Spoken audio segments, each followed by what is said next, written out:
আজও রাজপথের আন্দোলনে জগন্নাথ বিশ্ববিদ্যালয়ের শিক্ষার্থীরা ৪ দফা দাবিতে দ্বিতীয় দিনের মতো রাজধানীর কাকরাইল মোড়ে তারা অবস্থান কর্মসূচি পালন করছেন। দাবি আদায় না হওয়া পর্যন্ত জগন্নাথ বিশ্ববিদ্যালয় শাটডাউন ঘোষণা করেছে শিক্ষক সমিতি। পুলিশের নির্বিচার হামলার প্রতিবাদে শিক্ষার্থীদের সঙ্গে সংহতি জানিয়েছেন তারা।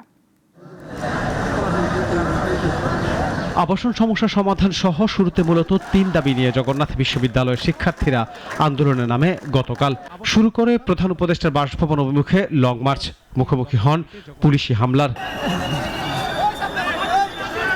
লাঠিচার্জ, টিয়ার গ্যাস ও সাউন্ড গ্রেনেডে আহত হন বিশ্ববিদ্যালয়ের শিক্ষক, শিক্ষার্থী ও সাংবাদিক সহ শতাধিক। তবুও দাবি আদায়ে অনড় শিক্ষার্থীরা, তাই গতকাল থেকে অবস্থান নেন কাকরাইল মসজিদের সামনে। অবস্থান কর্মসূচি পালন করায় অনেক শিক্ষার্থী ক্লান্ত হলেও আন্দোলন থেকে সরেননি কেউ। কেউ কেউ রাতভর রাস্তায় ঘুমিয়ে এখনো অবস্থান করছেন। গতকাল থেকে আমরা এখানে অবস্থান করছি। আমাদের দাবি যতক্ষণ পর্যন্ত না আদায় হবে ততক্ষণ পর্যন্ত আমরা এখানে অবস্থান করব। আমাদের আজকের আন্দোলনের আমাদের 4টা দাবি আছে। এবার 3 দফার সাথে যুক্ত হলো আরও একটি।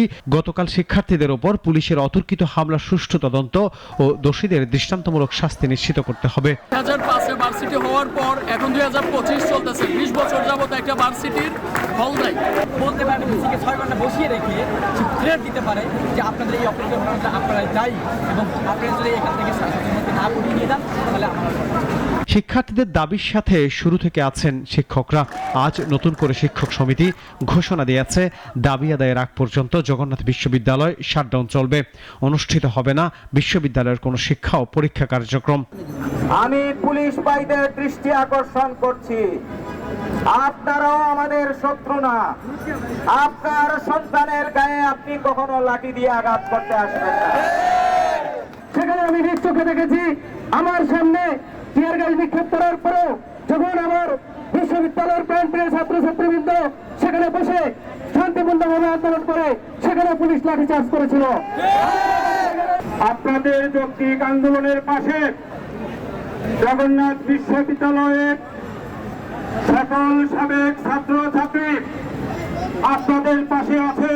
আন্দোলন থেকে সরিয়ে নেওয়ার পদক্ষেপ নেওয়া হলে ভালো হবে না জানিয়ে শিক্ষক সমিতি বলছে, চোখের সামনে শিক্ষার্থীকে কেউ আঘাত করলে ফলাফল ভালো হবে না। আনোয়ার হোসেন, নাগরিক, ঢাকা।